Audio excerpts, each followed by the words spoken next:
Yahoo! Haha.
Let's get this show on the road, y'all.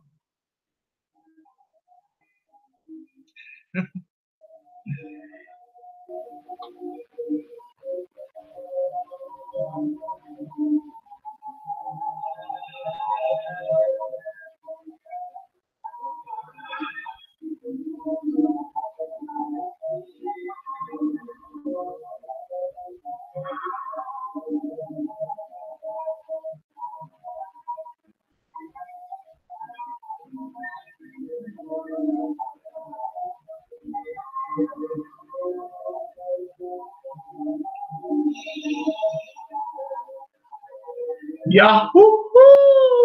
Welcome, my beautiful brothers and sisters, my fellow radiators of love, to Astro Fenixx. I'm Jay Fenixx, or Phoenix Pope, or Jamal Pope, whatever you want to call me. Just the name, right? Anyways, we are here today talking about this full moon in Gemini, which as the moon gets closer and closer to the apex, it's crazy how Gemini actually rules communication, but it's like honestly, there are no words to describe how powerful this full moon is. And I feel like I say that with every full moon. Every full moon has its power, has its attributes, but damn it. This full moon that we have coming up here, the next really 24 hours or so. It might look like it's full right now, but it doesn't apex until technically early Thursday, Friday morning, actually, I think, because it doesn't apex until was pretty much as soon as the sun comes into Gemini, we get this full moon. So, yeah, it's about to be really fun and intense. Yahoo! How are you all doing? I hope everything's going well with you all.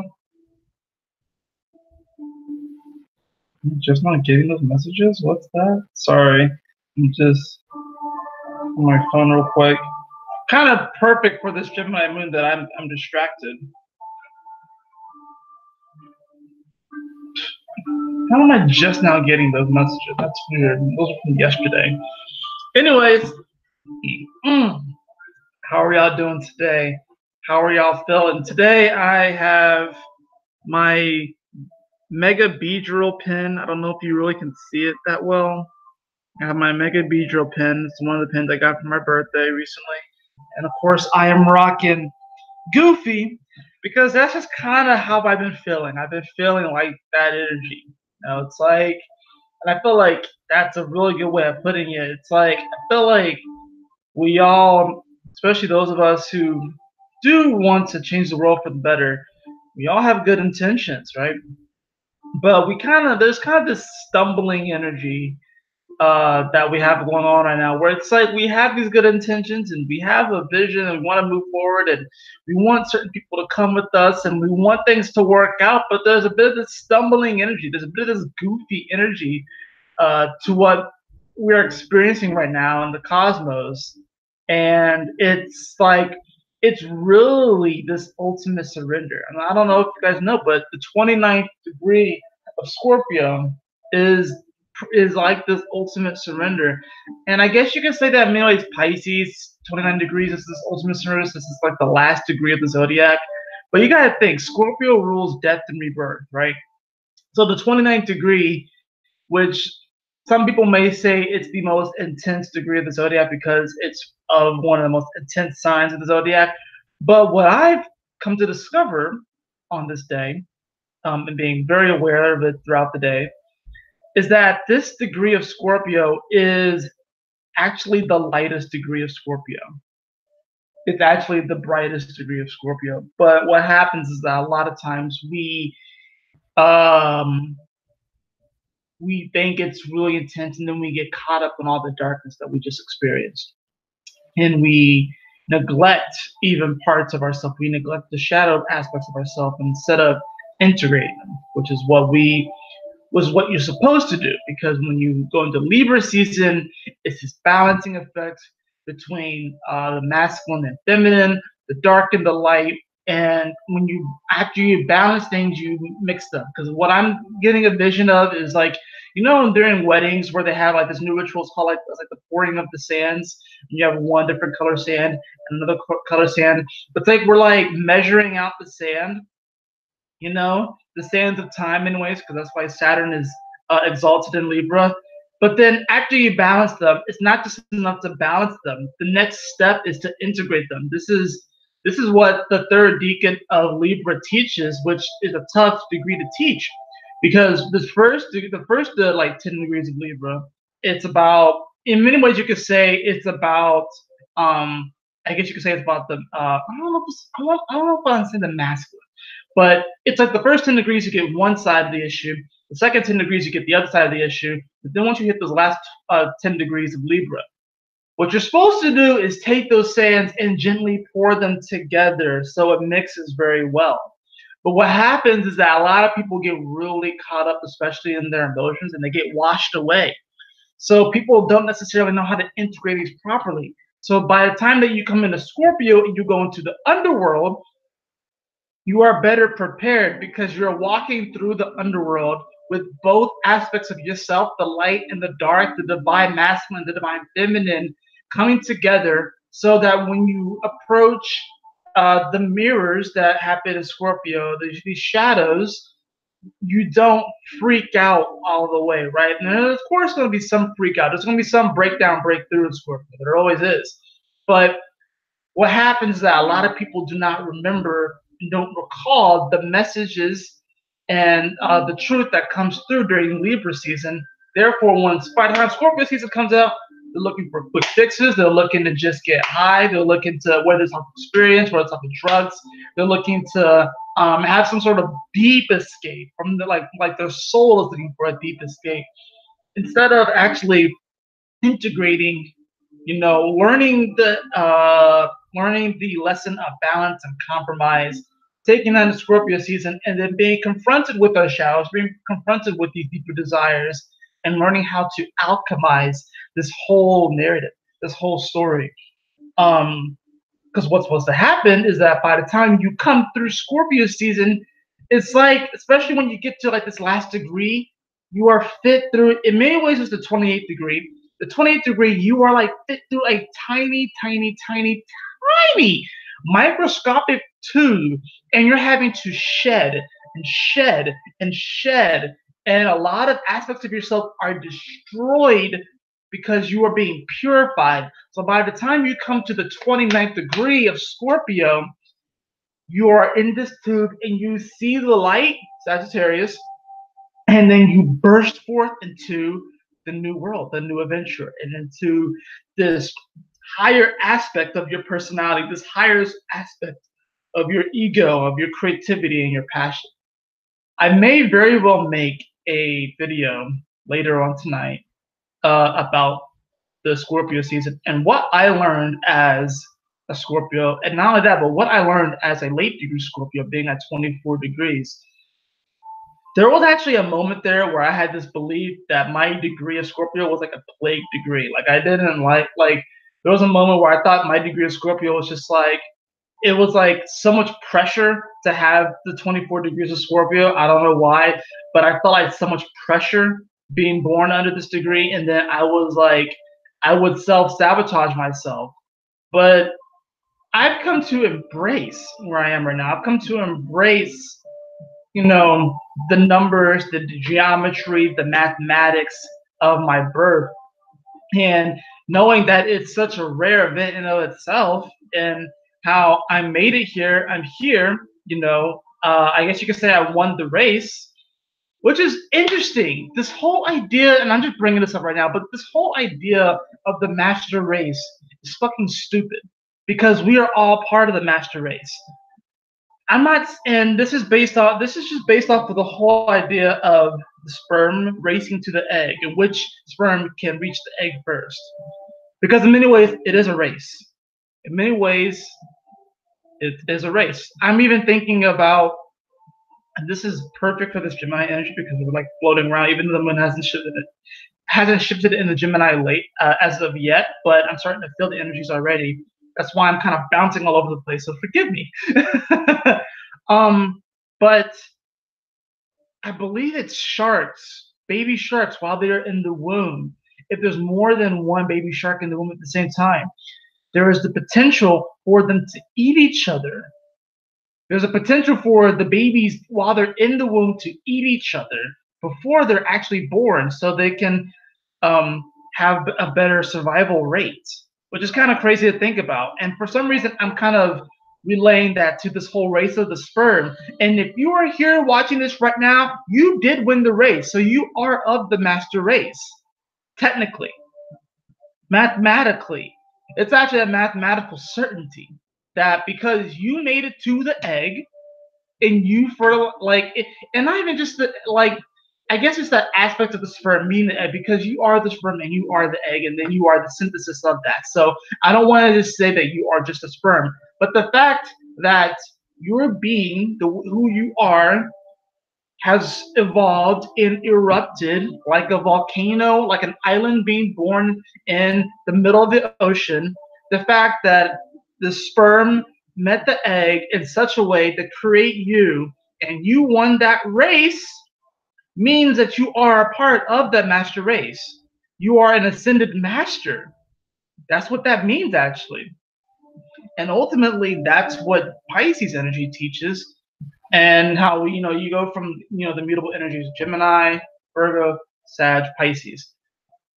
But there's still a humbling in that, because even though we are all a part of the master race, whatever that is, this is just a metaphor too, by the way.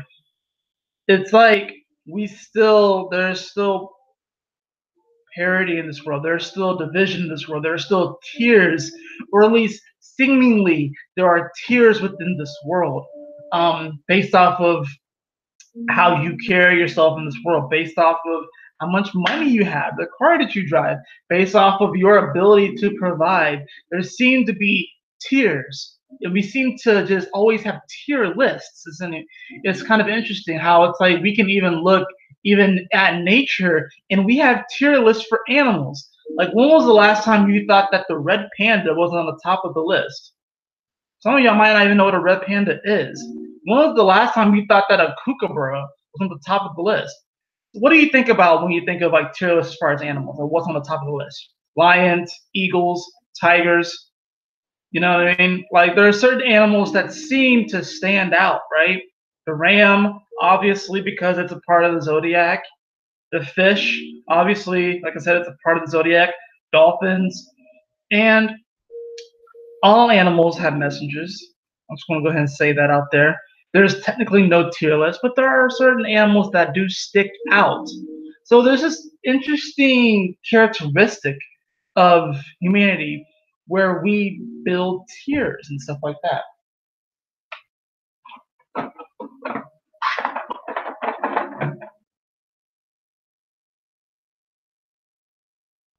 I gotta say, guys, I have had so many downloads that have come through in the past 48 hours, and I've been really excited to make this video. Like I said, I may very well make a live video talking about the end of Scorpio season, what I learned, and how this Scorpio season is really going to be a season to remember. Like, holy crap, this season was, I experienced every angle of this thing. Like the extreme darkness, the extreme light, even the gray area, which people don't like to think that there is a gray area of Scorpio. People like to think that it's only black and white. No, there's a gray area in Scorpio. And believe it or not, that gray area is probably the most potent area of Scorpio energy, which is why Scorpios, whether you see, and I'm just saying this as a representative of someone who has their sun as Scorpio, whether you see us as dark, mysterious, and all we want is sex, Scorpios deeply care about humanity in a way that most people just won't understand. Pisces can kind of get it, but Pisces really will just like, Pisces will prefer to just like, they kind of get it. They empathize, of course, obviously. It's a very worldly sign. But it's like, they rather go off on like a, you know, like a whimsical adventure than do like some of the dark, heavy work that Scorpio will do. Cancer kind of gets it, but Cancer's also wanting to kind of like, it wants to ease people into the transformation. It wants to ease people. Scorpio, nah. Scorpio's gonna be like, nah, you're gonna get this fire, you're gonna get this wave right now, son. Right now. You're gonna get this right now. And it's out of love. It really is out of love. People like to say Scorpio's a dark sign, but it's like, if that's true, then the opposite is true. Then it's one of the most light signs. You know, it's kind of interesting how things work. That when the sun goes into Scorpio, it's going into the underworld, and technically, what this means is it's an extended night. Because you got to think, every single time that the sun crosses the, goes over, the ecliptic, and then it goes, it becomes night, right? So the ancients will see that as the sun going into the underworld. So when the sun is in the sign of Scorpio, it's an extended night. It's an extended darkness. But what happens during this extended darkness? We become hyper aware, and the stars are illuminated like never before. So that's why it squares the Aquarius energy, because the stars are illuminated like never before. And then there's a part of us, the egoic part of us, which Mars does co-rule Scorpio. It's also this energy of like this awe and this wonderment of like, holy crap, I don't know shit, So then you have the stars there, which are illuminated like never before, metaphorically and literally. And there's this great teaching that comes. So yes, we are coming out an extended,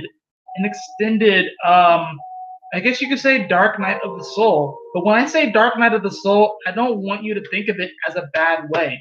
I want you to think of it as literally the soul, SOL, solar, literally going through the darkness. That's what it is. Sometimes we can perceive it as negative, but many times it's positive because the transformation that comes out of it is incredible. Now, why am I talking so much about the Scorpio energy, even though this full moon is in Gemini, which means that the sun is opposing the moon? The sun should be in Sagittarius. This sun opposed the moon in Gemini.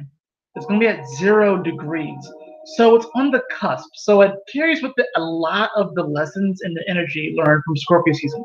Not only that, but the 0, if you follow step astrology, is actually ruled by Scorpio. So this makes this a very rare transit because, and I have to do the math to see when was the last time we had a full moon at 0 degrees of a sign. Because if you look at step astrology, Scorpio energy does not come up that often. That's what's so sacred about it. Really and truly, to have a true authentic step of Scorpio, the only true authentic step of just Scorpio energy is 0 degrees. So it's the moment that you go into a sign. It is the egg. It is that moment of synthesis. Because what happens after you go from 0 to 1? It's like you have 0 and then you have 1. So it's literally sperm meeting the egg. So you know how, like, I'll draw it really quickly right here, the glyph of the sun. And I'm not the sole proprietor of this because this is something that I saw, Christopher Techie mentioned this. And I just want to kind of reiterate it. But you see this, right? That's the glyph of the sun, right? So this outer layer, Pluto. The inner dot is the sun. So this is actually a representation of the cosmos. This is also an eyeball in many ways. It's also an egg being, being fertilized. It's an egg being fertilized by the sperm. And I don't know if you have seen it, but you probably could look it up, especially if you're watching this video, you have access to it. But there are some videos and stuff that have shown at the moment of impact, the moment of divine impact, that the sperm meets the egg and fertilizes it, there is a spark, there is a flash. That's that Sagittarius energy coming through. That's that divine energy coming through. Because the moment that that sperm meets the egg, boom, flash, Sagittarius divine energy, right? The adventure, the divine heroes being born. I like to think of Aries as sort of like the divine warrior. And what I mean by that is like the Aries being the divine warrior is like, it's like, I would like to say almost that it's like Aries being the divine warrior is like someone who like really super worked hard and just rose up the ranks and became a warrior, like one of the top warriors in his class. Leo is, you are born in that space. So the like Aries is like you're not necessarily born in that space, you're a little rough around the edges, but you grow into that warrior. Leo is like literally kind of like, anything that you see in the movies, in the books, whatever like that, someone who was groomed from birth. And was like from birth was like a divine child, and they had like this grand mission. That's Leo energy, and that's it's sort of like, think about Moses like in the basket. That's that energy right there. You hear that whole story, right? Or it's like, say that this child was like, it was like, or say you have like a priest that's like going outside the church after communing with God, and suddenly there's like a basket right outside the doors, and there's like a baby sitting there, and really kind of asleep, but with like a slight smile on its face. Like that's Leo energy. It's like really divinely guided, like heroic energy, right? Whereas Aries is like you like work towards it and build it up. Sagittarius is like it's kind of both of them. It's like kind of both of them together. Sagittarius is like, it could be like almost even like the regular Joe, but when you don't look at when you're like if you're it's like Sagittarius is like when you look at the regular Joe or the regular Sue and you actually see their God self in everyone in everyone. So it's like beyond that. It's like because you see this archetype in stories, and I've noticed it. I've noticed it. I became actually very aware of it today after watching this show, She-Ra, which and the power of the princesses. I think that's what it is. Um, it's on Netflix right now. I'm watching it. And I'm watching the remake. I didn't know there was an original, which I'm gonna watch the original just because I want to laugh at the old animation and shit. But I'm sure there's a lot of things that they put in there that I would have missed, or that a lot of hidden gems in there and stuff like that. But it literally shows how this main character, spoiler alert, how she pretty much came in like a comet from the sky, and then she landed in like a field, and then her shield was able to see the cosmos, whatever like that, and then someone found her, right? So it's like, and it was interesting how she was actually groomed to be in the so-called opposition or the antagonist, right? But then she switched sides, whatever, like that. So you go from this divine, you build yourself up, pull yourself up by the bootstraps, Aries energy, with this I mean, the divine warrior. Then you get the divine child with Leo energy, pretty much groomed from birth. It's honestly kind of like the Christ consciousness energy, the old Jesus energy, you know. And then you get the Sagittarius, which is like you're a regular Joe and you are having a cup of Joe in your local coffee shop. And then suddenly outside you hear screaming and chaos, and you run out there and you see some people using magic and they're fighting off some random like villain that you've never seen before, and then they look at you and be like, "We found you. We've been looking for you. Actually, we just got sidetracked by this weird guy that was trying to rob his bank, but we found you, and we're about to whisk you away on this adventure." And you're like, "Wait, who are you?" and stuff. Like that's Sagittarius energy. So, this is going to be a very powerful full moon at 0 degrees. That is really going to. Oh my gosh, there's so many things to say about this. Give me 1 second. I do have to run to the bathroom, so I'm gonna. I'll be right back. But this is, like I said, there's so much to talk about. There really is. You could tell I'm so freaking excited about this. But anyways, I'll be right back.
All right, we're back. Um, let's give a little bit of direction to this reading. So I have a lot of things to talk about. But I'm gonna draw a card from my was it Barbary Zodiac Oracle. This is a beautiful deck, a very beautiful deck. I just feel the calling to draw a card from here real quick.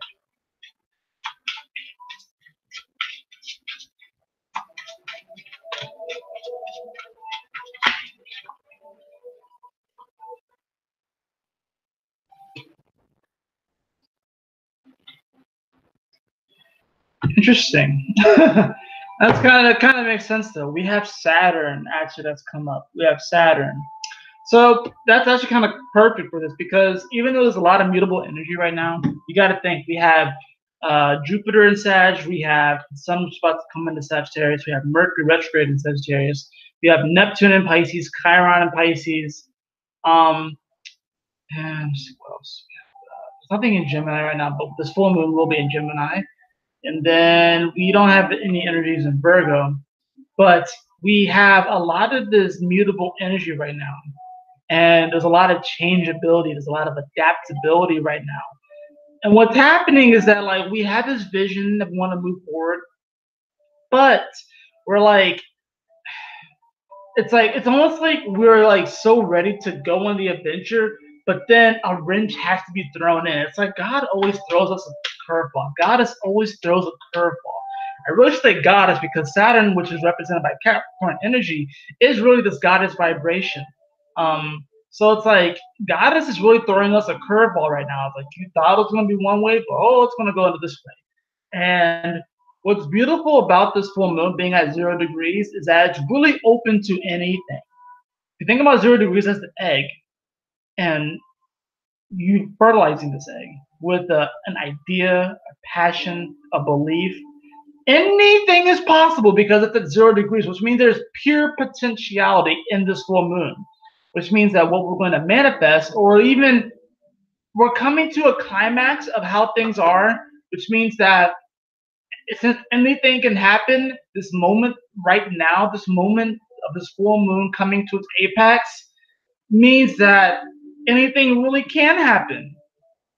Anybody can win the presidency. Anybody can succeed. Anybody cannot succeed. Whatever success means to you, the world can look any way. And the fact that it looked this way, there may have been a time where we would have been like, there's no way the world could look like this. Look where things are right now.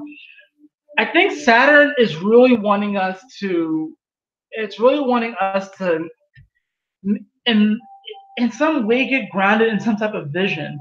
But it could be hard to get grounded in a vision with so much mutable energy right now. It could be really hard, especially with Mercury, the planet of mind and communication, at retrograde, and Sagittarius, which in many ways is about beliefs, which lead to tradition, which is Capricorn. It can be very hard to have a longer standing vision because we are working through our beliefs and we're working through to structure our beliefs, and whether we have self-limiting beliefs, which we all do, and how to transform them and how to um, transmute them, how to engage with alchemy, with these beliefs that we have. Saturn is wanting us to be like, okay, yeah, wait, there's a great adventure that's right around the corner. I went through Sag too. I actually outlaid it. That's the interesting thing about Saturn. When Saturn was going through Sagittarius, it was literally like the labyrinth was being formed of this adventure that we're going through. Now that Jupiter is going through this space, Jupiter will progress to let's see, hold on, let's see how far Jupiter will actually progress to, and I'll show you guys in a second before the Sun meets up with it. Before the Sun meets up with Jupiter, which is going to be a very powerful transit, an incredibly powerful transit. Sun will meet up with come on, show me, where is it? That's when, okay, and about, so next week at November 26th, the Sun and Jupiter will meet at 3 degrees, which is perfect, honestly. We have a harmonic of 3, and then we have 3 included in Neptune at 13 degrees. So it's like we're only going to really experience the first 3 steps of this new journey. But the first 3 steps of this new journey is going to be very expansive and very powerful. And it's going to challenge our beliefs, but also allow us to establish new beliefs because it's at such an early degree. And of course, you won't get this again until when will be the next time that Jupiter and the Sun meet up? Let's see. Let's go forward. If they even meet up again in Sag actually before then. I don't think the Sun will even make it before. No, it doesn't look like it. By the time that the Sun comes into Sagittarius, again, the Jupiter will be at 27 degrees of Sagittarius, November 22nd, 2019. By the time that the Sun comes back into Sagittarius. So we get this conjunction at 3 degrees, and of course it's kind of nice how times 9 you get 27. There's no, that's pretty obvious. So by the time, let's see how far the Sun makes it before Jupiter makes it into Capricorn. Sun will be at, he'll be at about 10 to 11 degrees of Sagittarius. So really the first third of this journey, by the time Jupiter comes into Capricorn, we're going to be experiencing this new journey. Interesting how this actually happens at the time of a grand kite. This is kind of looking into the future, which Capricorn in many ways it rules the future as far as having a vision and stuff. But the Sun is going to be at 11 degrees of Sagittarius by the time that Jupiter comes into Capricorn. So we get this conjunction of the Sun and Jupiter at 3 degrees. And I promise this is all related to this full moon, I promise you. But we get this conjunction, and then, like I said, the Sun will be at 11 degrees of Sag by the time that Jupiter enters into Capricorn. So it's like we'll be going to phase 2 of the adventure. But what's interesting about phase 2 of this adventure is that Venus will be in Capricorn, Jupiter will be in Capricorn, and Saturn and Pluto will be within a 3-degree orb of each other. And of course, Mars will be in Scorpio too at that same time. And the reason why I wanted to talk about that is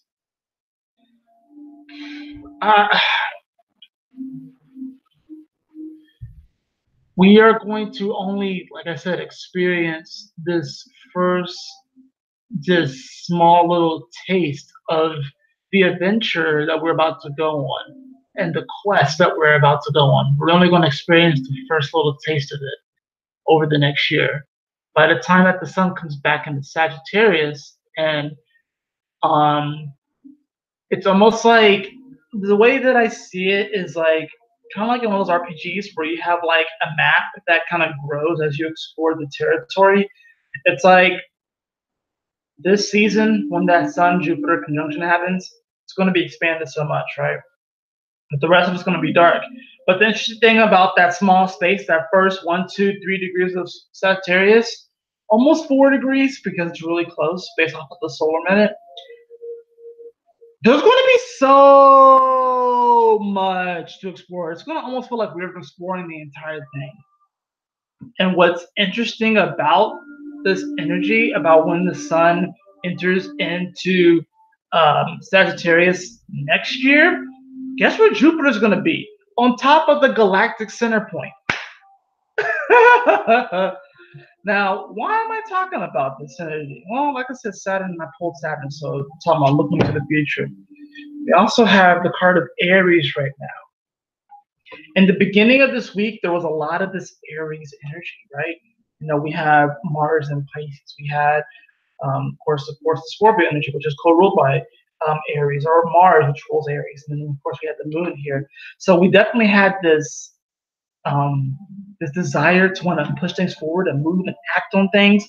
But then we get this sudden, not really sudden, but like this wave of mutable energy where it's like Be prepared to have your plans change.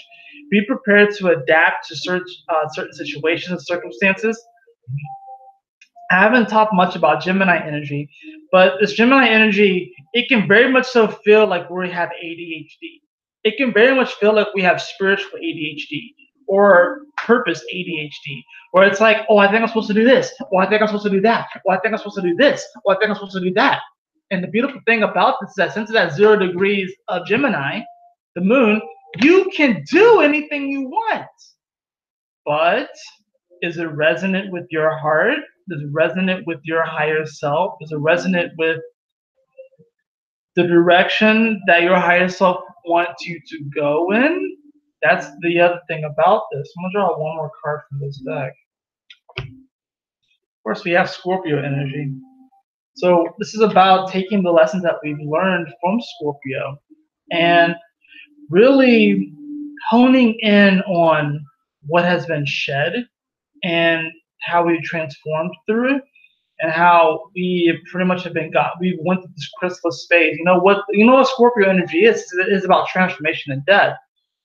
Sometimes it's scary to transform. Why? Because all of your innards and who you are liquefies because it is water, and then it crystallizes fixed energy into a purified state to be expressed with the mutability of beliefs in Sagittarius. And really, what I'm thinking about is how a caterpillar turns into a butterfly. How a caterpillar would eat, consume, seemingly be like a bottomless pit of just eating. And then when it's time, it hangs upside down and it turns into a chrysalis. And what happens to that caterpillar, the body of that caterpillar? It liquefies. So think about how scary that actually can be.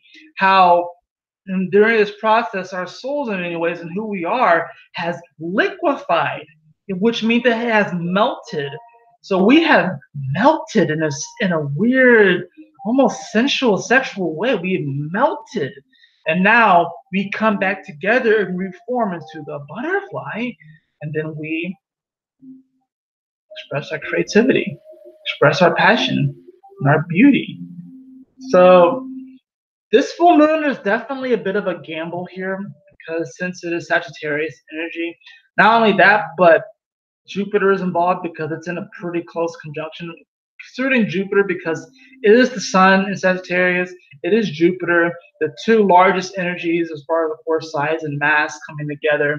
We also have Mercury in the mist, and if you really want to take it further, we do have Uranus still in the mix because even though Uranus is at the tail end of Aries, it is making an aspect to this energy as well. I believe it'll be, well, I'll show you guys in the chart here in a bit.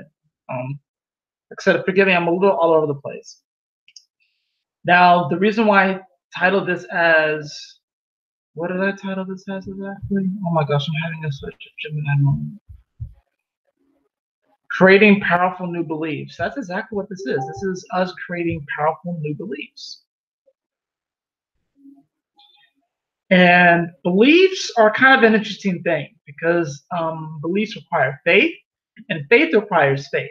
So you can believe in the flying spaghetti monster, you can believe that you are Superman, but then it's like there's an interesting energy, which is why Virgo squares this energy, where it's like, oh, I believe I'm Superman.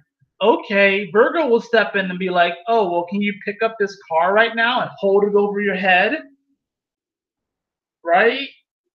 But what is the axis of mutability about? It's about perception. So yes, you can be like, I am Superman. And the Virgo energy can kind of come in and be like, oh, well, what's the reality of it? You may be Superman, but in your current form, can you hold a car above your head with no problems? With one hand, let's just add one hand for good measure, right? And you can be like, you know what? Maybe in this physical vessel that I temporarily inhabit, I may not be able to do that. But I can see and visualize myself holding up a car with one hand and twirling it like a basketball, you know? Now, does that actually exist? Why do you think Pisces comes after Sagittarius? Anything is possible, my friend. Just depends on what dimension you go to, right? So that's kind of this interesting energy. That's why Sagittarius energy expands upon Virgo energy, because it's like Virgo's like, okay, reality. But reality is mutable. Reality is changeable, which means that all of the things that we see in movies can happen. All the things that we see in books can happen and have happened. So I got some good music in the background. So, but this is the reason why Capricorn energy comes out to Sagittarius energy, because like when you have a belief and a dream and wanting to push forward, you got to remember that Jupiter rules, it co-rules Sagittarius and Pisces. So it's like, yes, you have a dream and a vision, and you can see it, but then with Capricorn energy, it's like, how are you going to bring this forward, right? How are you going to act on this? And yes, you may have a dream. Your dream, maybe I want to be a hero, where I literally am I use what is it? I'm a pyro, right? I can manifest fireballs in my hand, right? The reason why Capricorn energy comes up to Sagittarius is because, like, okay, there's a time and a place for that. It's kind of like when you're trying to ride your bike indoors in the Pokemon games. There's a time and place for that. So yes, you may be very well that pyro. You know, you may very well be that person who can just manifest fireballs in their hand at the like, you know, you may be the Human Torch, but there's a time and place in that. But then you have, of course, Aquarius energy that comes after that fixed air energy, which they're the divine travelers, the divine time travelers. So it's like, it definitely is possible, but it requires a deep belief. The interesting thing about Aquarius energy too, as you progress, and what I believe happens, and what is that, like, say if your sun is in a particular sign, right? It's like, in many ways, your soul's kind of progressing up the chart. And by the time you reach Pisces energy, you have a decision to make once you hit Sun in Pisces. Potentially, I don't know if that's actually true or not, but you have a decision. You have a decision to either start over and go back to Aries energy, or you have a decision to go to another world and experience you experience the life on another planet based off of the stars that they are under and stuff like that, and other constellations. So right now, like I said, if you are an Aries, you actually decided to start over. There's nothing wrong with starting over, because you learn a lot of different things. If you are a Pisces, you are going through a major soul review of everything that you've learned in all these different lifetimes under these particular stars and stuff. And like I said, everyone's at different varying levels. If you're an Aquarius, you are a time traveler, and you are coming back into this timeline to bring advanced knowledge and information. So like I said, everyone's at different varying stages on their soul's journey. So, and it is kind of scary. Take it from someone who's a 24-degree Scorpio, which there was a time where I was convinced I was not going to come back to this earth after this lifetime. I was like, there's too much pain, there's too much suffering. No. But now, as of lately, I'm like, oh my gosh, this world's going to turn into something so incredible, and I honestly want to experience it. So, I think that's why I have my ascendant and my Mercury in Sagittarius, because I actually am meant to come back here. You know, I know that there are a group of beings that are, and this is kind of an interesting time with the free will experiment, where there's actually an opportunity for those at whatever sun and sign that they are, whether it's Aries, Taurus, Gemini, whatever like that. There's an opportunity for us to be like, okay, well, you don't have to, per se, if you don't want to, perform under the guidance of this set group of stars in the cosmos. You can go to another place, another superposition in the universe, and start over that way. or you can continue here. That's kind of actually the option that we're being offered right now. So some people, regardless of where they are, they don't have to be a Sun in Pisces. This is a relatively newish thing that I would say has happened since about the 1950s. That's just the first number that came up, and this is just really this is just pure channeling right now. Since the 1950s, we have been given the option on whether we want to come back to Earth or not, and we have a window. We have a window too. It's like, and I don't know exactly where the end of the window is either. So I'm gonna say it's around the 1950s, where it started. That if if you were born in like the 19, say you were born in like the late 1800s, and then you died in like 1960, right?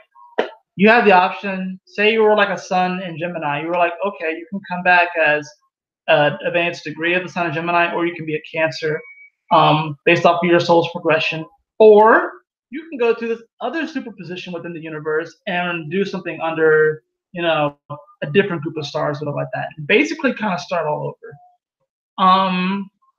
We have been given that option, and that option is still open to us. I don't know when exactly it's going to end. My initial reaction is the official switch to the age of Aquarius, which will be around 2100 or so.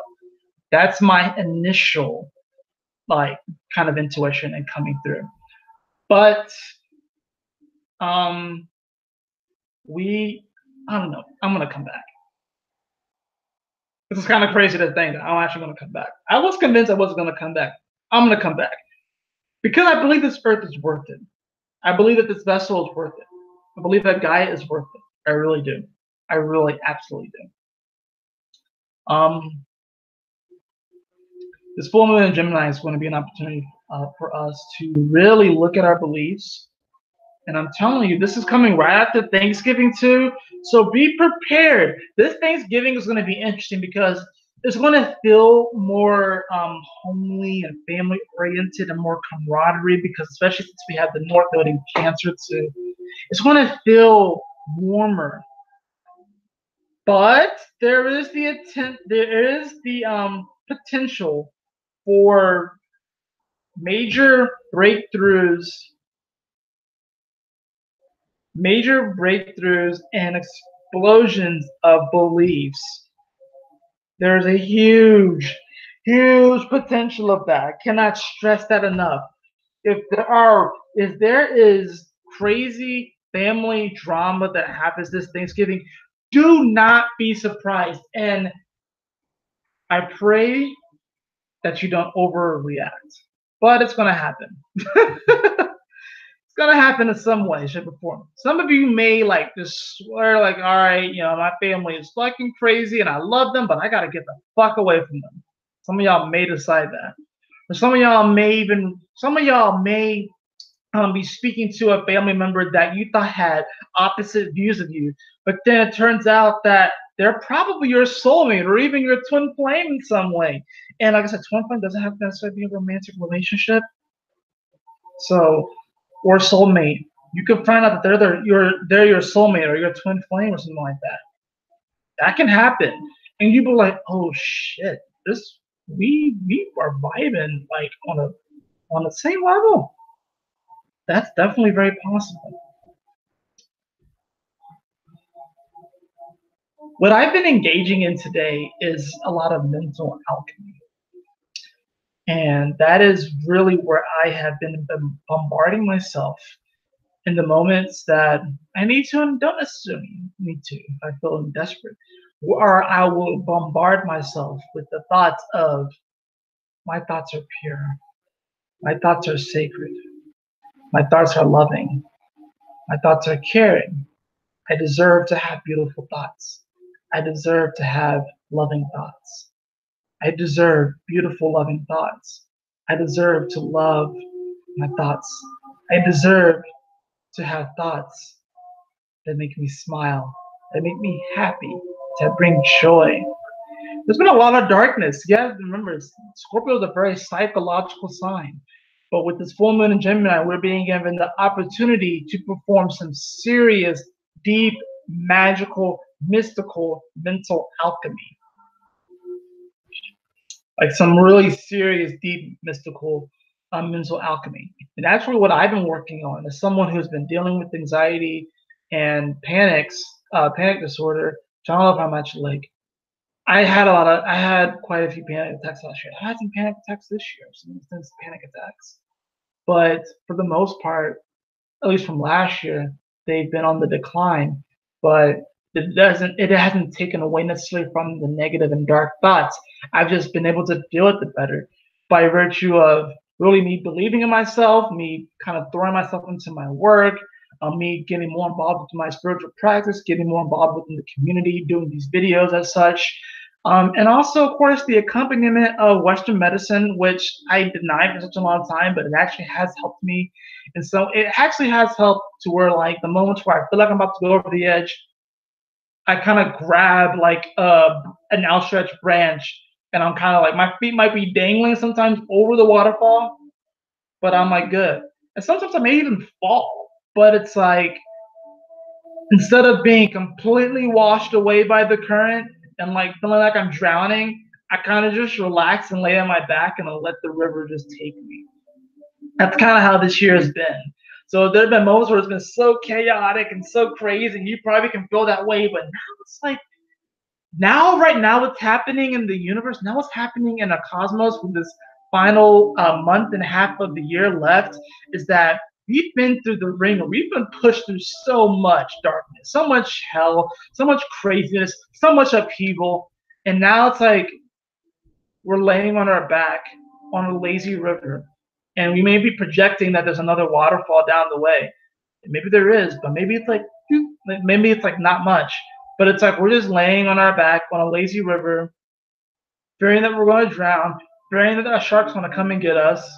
And really, these are all just self projections at this point. Um, and we're just looking up at the sky as it changes from dark to night, from night to dark, and from night to day, from day to night. You know, we see the sun to come up, and then we see the blue sky, and then it turns into the stars, and blah blah blah. But we're just floating on this river, and we're just like, wow, this experience is full. Think about the fullness of this experience. Moments of laughter and joy and happiness, excitement, exuberance. Moments of pain, despair, crying, disappointment, and fear. What a full experience. What a blessing to be able to experience the fullness, the ripeness of the fruit of life that we all have taken a bite out of. There's such a fullness to this life. And it's like sometimes we deny an aspect of this fullness because we think that it doesn't make us full. We think that it doesn't contribute any knowledge or any type of good. But it does. It does. Whether we believe it or not, it does.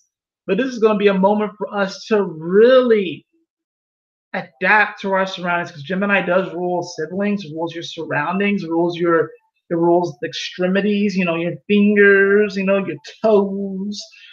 It rules the extremities. So this is a moment where it's like we're going to be wanting to go out and grab different things.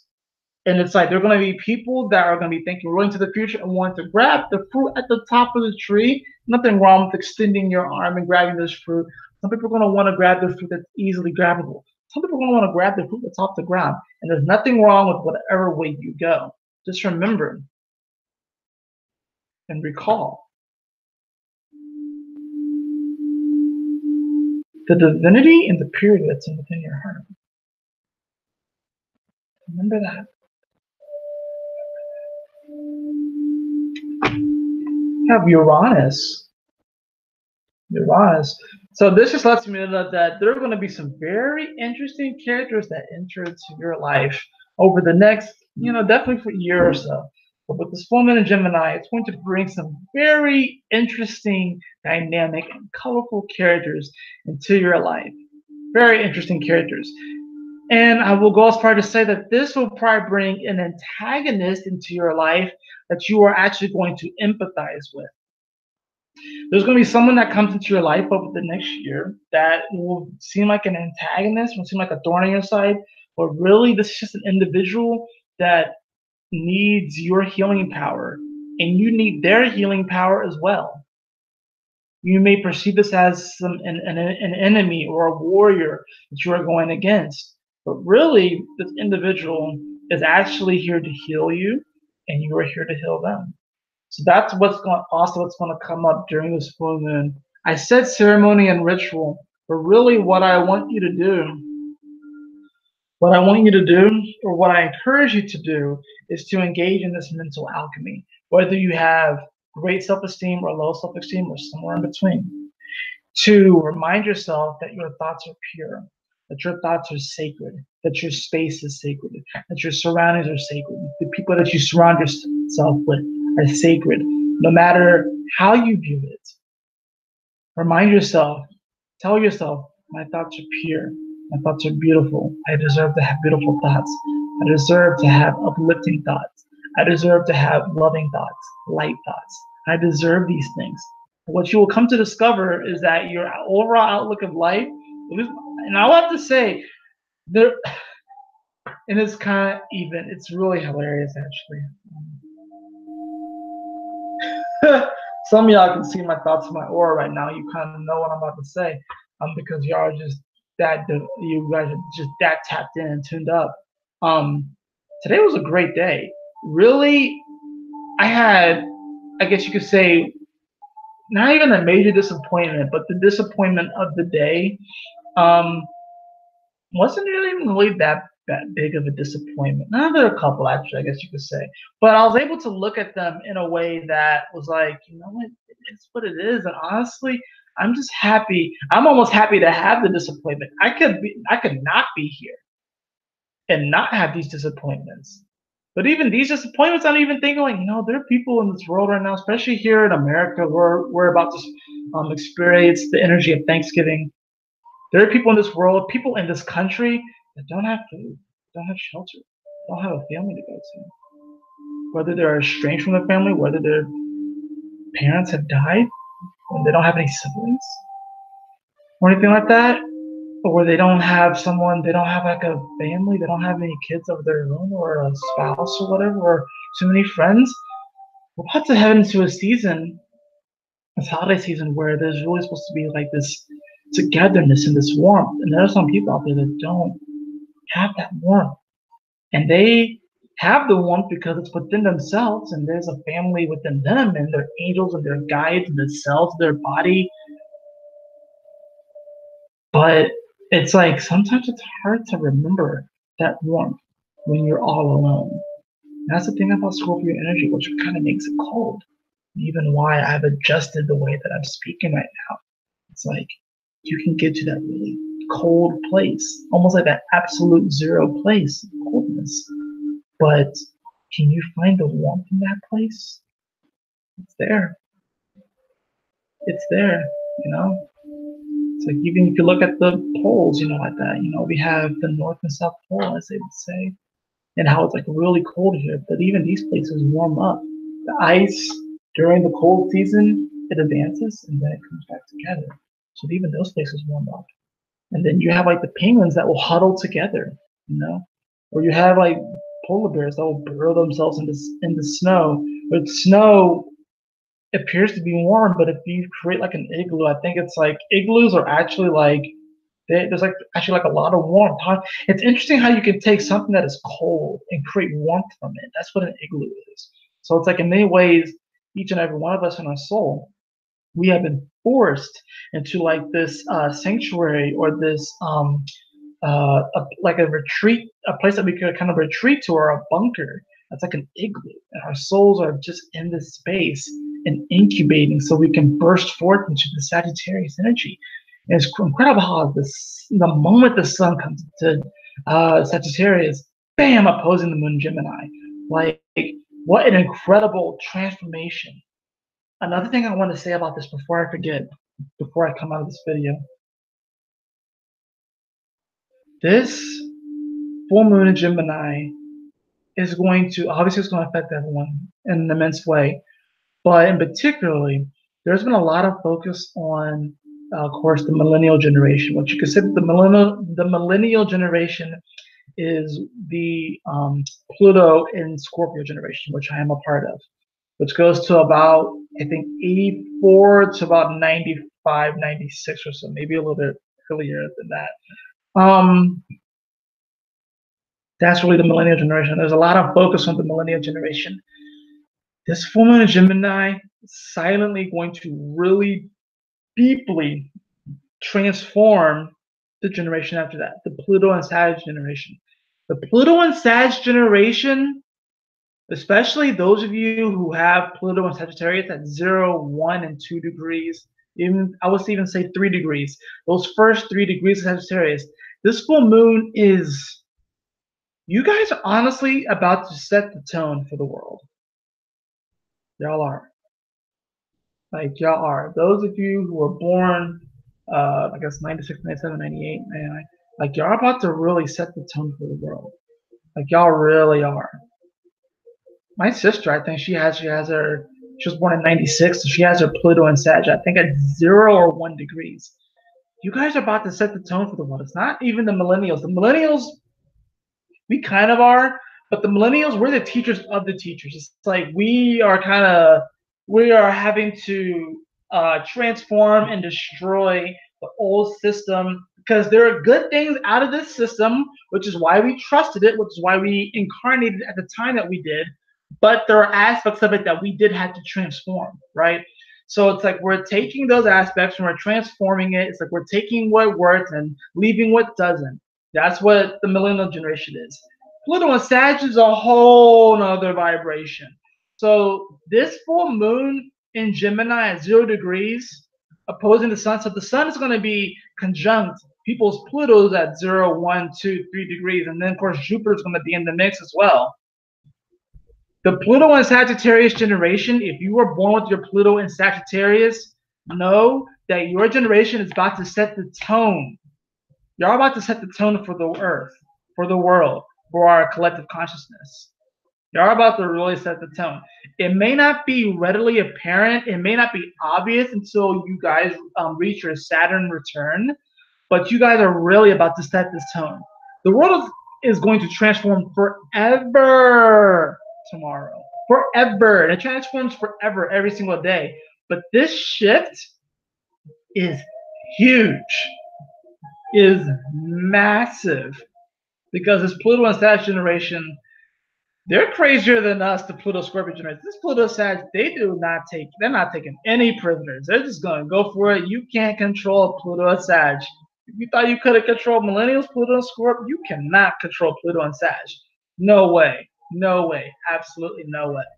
So be prepared for that. Be prepared for, like, once these individuals with Pluto and Sag, once they reach their Saturn return, and I think some of them are gonna, well, we'll see when they start to get their Jupiter return. And they actually are gonna start getting their Jupiter return here soon. So I believe your Jupiter return comes around once every 13 years, so it's gonna be around 24, 25, 26 or so. Really, I'm 27 now, so it's around 24 to 25 when they get their Jupiter return. So that's when you're going to, like, that's when the and we're all geniuses, but that's when, like, the geniuses of the Pluto and Sag generation are going to make their mark when they start to get the Jupiter return. But then when Saturn comes and they start getting their Saturn return, this Pluto and Sagittarius generation is just going to blow the top off of Pandora's box, and all of this energy is going to flow out into the universe, and it's going to be like there's no stopping this train. If anybody from these older generations, including the millennials, if anybody from this generation is trying to hold on to the old, oh my goodness, I'm sorry, you're just not playing the right game. Because Pluto and Sag is about to blow the top off this bitch. Like, they really are. I'm telling you, low key, that's gonna be the generation that really changes the world. And I'm not saying anything that the Pluto Scorpio won't. We're transforming a lot of things. In many ways, we're teaching our parents a lot. And we're like this weird generation where we're like the teacher of our parents and we're the teacher of our children. But then our children, they're the ascendant, like the Pluto and Sagittarius, whatever, like that. Pluto and Capricorn, oh my gosh. Pluto and Aquarius, oh god. And then Pluto and Pisces. That's a whole other video. These kids, once you get into, like, the last 4 degrees, the last 4 signs of the zodiac, Sag, Cap, Aquarius, Pisces, these kids are going to change the game forever. Because you got to think, there's a lot of people within the Blue Scorpio generation that are very stubborn, that are holding on to the beliefs passed down from the parents. Some of those beliefs are valid and actually are high vibrational. Some of them, I'm not gonna say that they're not valid, but they're more self-limiting. So they're not really of a higher vibrational state. So you have like this weird split with the Pluto and Scorpio generation, where it's like some of them are like for the old way, some of them are for the new way, or they want to find some sort of synthesis. Pluto and Sagittarius, no, they are all on this new way. And some of them may even give you the illusion that they are on the old way and the old tradition. Nah, they are all on the new way, and it's about to be insane. Like, you are not going to recognize this earth in 10 years. When you look back on this time, you be like, damn, it's gonna be so crazy. It's gonna be so freaking crazy. Honestly, I can't wait. Honestly, I can't wait. I'm gonna draw cards from my Line Strider deck, and then we're gonna get out of here. I know I said ritual and ceremony. I have the Wheel of Fortune that's kind of popped up. But really, I want you to take time to engage in mental alchemy and remind yourself that your thoughts are pure, that your surroundings are pure, and that you are allowed to have divine thoughts. You're allowed to have sacred thoughts. You're allowed to have good, uplifting thoughts. Yes, they're going to be. It's hard to completely control your thought process. You will have a thought, and this is going to sound really bad. What I'm about to say, as a server, I've had moments where I'm walking around in the restaurant and I see little kids running around and stuff like that, and they're being loud. And I've had thoughts of, what happened if I tricked this kid right now? What happened if I grabbed this kid right now and told him to stop running? Some parents would be like, oh my gosh, how dare you? Why would you do like that? Why would you do things like that? And you may have chaotic, crazy thoughts that come in like that. And what you can do is that you don't necessarily control those thoughts, but you can control your reaction to those thoughts. So perform some mental alchemy during this full moon and control your reaction to these thoughts. Realize that, if anything, having the power to control the reaction to these thoughts is really powerful, especially considering the fact that this moon is in Gemini, and the moon is very much so a reactionary energy. We have the Four of Wands and the Three of Swords. So yeah, there's definitely this element of holding on to heartbreak. And what I think this is, I don't think this is a romantic heartbreak. I think with Four of Wands and Three of Swords, actually, I actually messed it up. I was thinking it's Four of Pentacles, Four of Wands and Three of Swords. So there's definitely almost sort of like this divorce from magic. That's really what I see this as. With the Wheel of Fortune here too, the Three of Swords and the Four of Wands is this divorce from magic, and this divorce from higher vibrational beliefs. That's really what I see this as. But it can be rekindled, but it can be reborn. The Three of Swords obviously is not necessarily one of the greatest cards in the deck. It's one of the, is mechanically seen as like the heartbreak card, or like things just really not going the way that you want. But what I see this as, these cards coming together, is that there is a divorce from belief, a divorce from this divine belief in ourselves and how we are actually going to reobtain it. There's an opportunity for us to reattain and to marry our higher selves again. We have the Three of Cups, so there's definitely going to be an element of celebration, which is very applicable for this holiday season, for Thanksgiving coming up here. And I love this card because look at it, it's cool because it shows, it's like a cow and a deer and a sloth. And I think that's really cool. So the cow, I'm thinking, Taurus energy, the deer is Sagittarius energy, and the sloth is Scorpio energy. So it's kind of interesting how we get that coming through.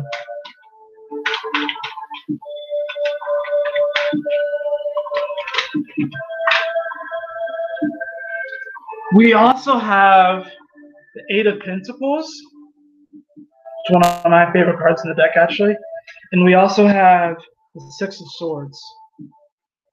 So while I see these cards coming up, is that we are definitely going on some type of journey, and definitely going to on some sort of travel.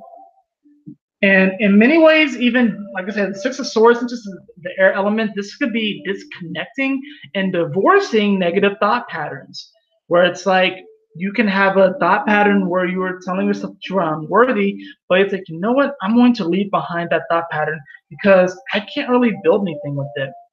Because if you're telling yourself that you are unworthy, that you can't make it, that you can't do it, or if you're believing what everyone else is telling you, because you got to think Gemini also, rules communication. It, talks about other people. So your beliefs, which you can discover during this time, in this woman, is that your beliefs could have been ruled by other people. But what are your beliefs? So the Six of Swords here is like what's happening is that we are no longer going to be divorced with what really resonates within our heart, but we can be divorcing certain beliefs and certain patterns of thinking that don't really allow us to create and manifest. Because the Eight of Pentacles is about, I like to call it this, I like to think of this as the mad scientist in the lab card. It's like you're like in the groove, you're really in the lab, you're creating, you're doing your thing, whether it's like I'm seeing like a musician like making music, or like they're in their garage and they've been playing the same note or the same song like over and over and over again for days on end trying to get this right. Or it's like the Eight of Pentacles is like the basketball player that's been shooting 3-pointers for like 3 straight hours trying to get this thing down, or trying to shoot free throws for 3 hours straight trying to get their free throw game down. Their free throw game down. That's what the Eight of Pentacles is. It's like you are in the lab, you're going. Sometimes it's almost like you can even neglect parts of yourself. You can neglect parts of your health. That's kind of the dangerous thing about it. And I've been guilty of this, where sometimes I can be really invested in my videos and doing all this stuff, and I'll forget to eat. It'll be like 2 or 3 hours have passed, and it starts to get dark outside, and then I forget to eat, I forget to drink, and sometimes I even forget to breathe, and I'm like, holy crap, I'm like really in it. So there's nothing wrong, of course, getting really into our creativity and into the flow, but it's like this full moon is going to allow us to divorce a certain way of thinking so we can embrace a new reality, embrace new beliefs. We have the King of Cups here, which is speaking to remember the healing that you've gained during this Scorpio transit. So much healing, much more healing that you could possibly imagine, because a lot of it's subconscious. A lot of it was subconscious. We also have the Tower. So yes, things are falling apart. There's destruction. This is Scorpio energy.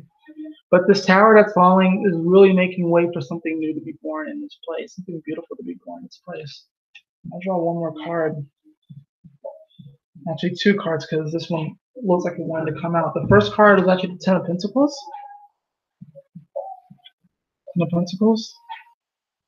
And then we also have the Hangman again. The Hangman has been coming up a lot lately. So it's like success and abundance is yours, no matter how long it takes. And yes, there's an element of you hanging there and wondering, how is this all going to turn out? Divine trust. Literally this morning, I engaged in a experience that I honestly could not explain. I really couldn't explain why I was doing it, and it felt actually, even for me, out of character, because I do random little rituals and stuff like that. I don't even say rituals, but I do like these random little things that have a deeper spiritual significance to me that would seem very arbitrary to other people. But today I did one that was like I have to use my words correctly here, and I'm afraid to, but I'm just going to say it. I pledged allegiance to the undying love of my soul. That's the way I would put it. I pledged allegiance to the undying love of my soul. And the last time I pledged allegiance to anything, it's been a long time since I've done that. And here in America, we pledge allegiance to the flag, and I stopped doing that at an early age. I stopped doing that in like elementary, middle school. And I never really used the term pledge allegiance, which I guess you could say is also a commitment. Like, I'm in a committed relationship. I never termed it as pledging allegiance, but it's like this morning, I pledged allegiance to the undying love within my soul. And I was letting go. I had no idea how this thing was going to turn out. I was just going with the flow, and it was like literally this crazy ultimate surrender. And I just like, I don't know how this is going to manifest. I don't know necessarily how this is going to translate. I don't know exactly how this is going to work out. But I just have to trust that what I'm doing is going to bring me that success and it's going to bring me the good life. That's where I was this morning. That's where I still am. This is going to be a full moon where literally anything can happen. And really, it's like we have learned so much from this point. We have accomplished so much. But it's almost like, okay, it's almost like we graduated. It's like this full moon is like, okay, we graduated from like, we got our doctorates in the human experience on Earth up to this point. All right, go back to kindergarten. Okay, go back to preschool. That's what this full moon is. It's like literally time is being turned back, kind of almost.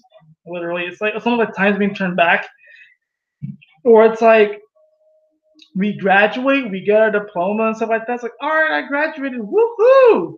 And then you wake up the next morning and you're in the body of a 5-year-old and you're being whisked away off to preschool.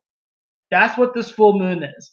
And it's gonna. And here's the funny thing about it: you have the memory of everything that you learned up to this point. So you're in the body of a 5-year-old now. You're in the body of a 5-year-old or 4-year-old about to be whisked away off to daycare or whisked away off to preschool, and you're like, wait a minute, I just studied advanced quantum mechanics and quantum physics. I was just studying that a week ago. I took a test on it and I got a solid B plus. I got a solid B plus on that last test, on that last essay, on that dissertation, whatever like that. I don't know how it works. And then you wake up and suddenly you're learning your shapes again. You're learning your colors again. You're learning your numbers again. That's what this full moon is. This ultimate surrender of we don't know anything. But it's like we know based off of our experiences going to this moment. But as far as where we're going, this unknown territory, this pure potentiality, there's so much to uncover. So we're kind of just hanging there. But know that success is there for you. Know that you are ultimately infinitely abundant, infinitely prosperous.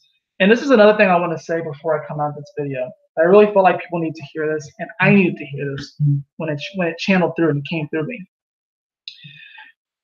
Which is also a reason why the Saturn card came up. So many people right now, especially within the New Age spiritual community, are looking for their purpose. They're searching. They're scouring the earth looking for their purpose and what this mission is. And I'm here to tell you that this life is only a part of that mission. There is no way God's source perspective expects you to complete your mission in one lifetime. That's why we're infinite. This should help to take some of the pressure off. Think, if you can stretch your mind right now, think about this. Think about you go through your life and you live a full life. You live to 100, right? You do all these incredible things. You help all these people. You have visited like 30 or 40 different countries. You've done all this awesome stuff. Seems like you did a lot of stuff. What if your life translates to literally just you're in your higher self, your finger lifting up and doing this? Like your life, your 90 to 100 years literally translates to you doing this. That's how it translates in another dimension. And you get them like, wait, I went through all of that just to lift my finger? But where's that finger pointing towards? And then that's another life. And then there's another. So it's like, do not expect yourself to complete your mission in one lifetime. You got to think about it. For the great majority of the populace and humanity, we are experiencing transits that we've never experienced before. If you think about how we have increased life expectancy on this earth over the past 100, 200 years or so, I would say just even the last 50 to 100 years, people are experiencing transits that they've never experienced before.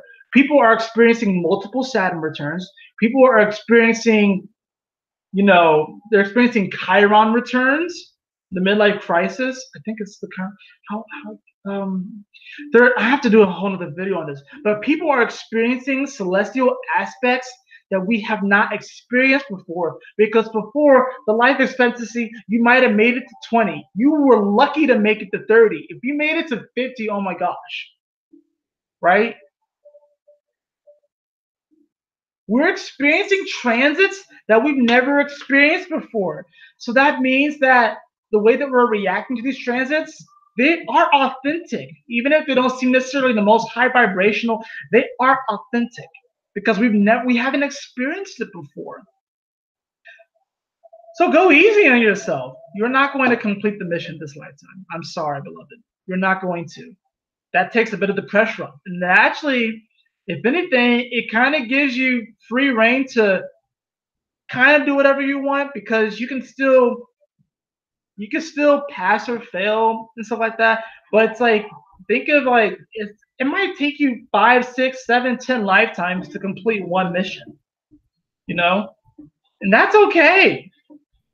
That's okay. It takes the pressure off of you having to do so much within this lifetime. I feel like you have to do so many things.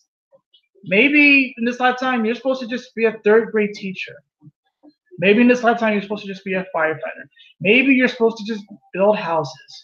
Maybe you're supposed to just maybe you are supposed to do the simple 9 to 5, whatever like that. Now I think the world is changing in all of these aspects and the way that we kind of view society and what we do in society and stuff, yeah. But don't put so much pressure on yourself. Know yourself. Know thyself. I promise you that'll be really powerful. So take the pressure off yourself. Don't have to complete this in a day. You are an overnight celebrity, but you have to understand, overnight doesn't necessarily mean one night. It can be multiple nights. It can be multiple years. I think I saw a quote on Facebook. Lionel Messi, famed striker for Barcelona, um, one of the best soccer players in the world, said that yeah, it took me 17 years, some months, and some days to become an overnight celebrity. That's an incredible quote. Some people, it takes them years to become an overnight celebrity. Some people, it takes them lifetimes to become an overnight celebrity. Ain't nothing wrong with that. So live your life, be you, have fun, take a gamble,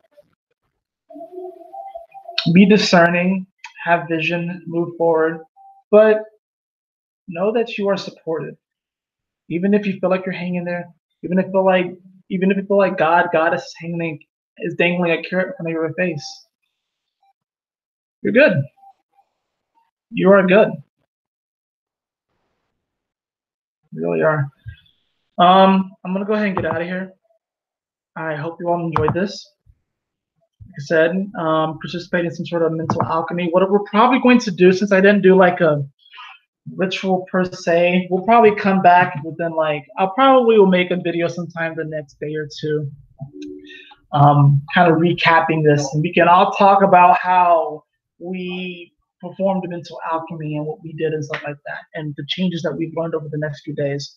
But like I said, I'll probably come back with a short little video sometime tomorrow or Friday, and we can go there from there. But I love you all, my beautiful brothers and sisters. Y'all enjoy this moment, and stay blessed.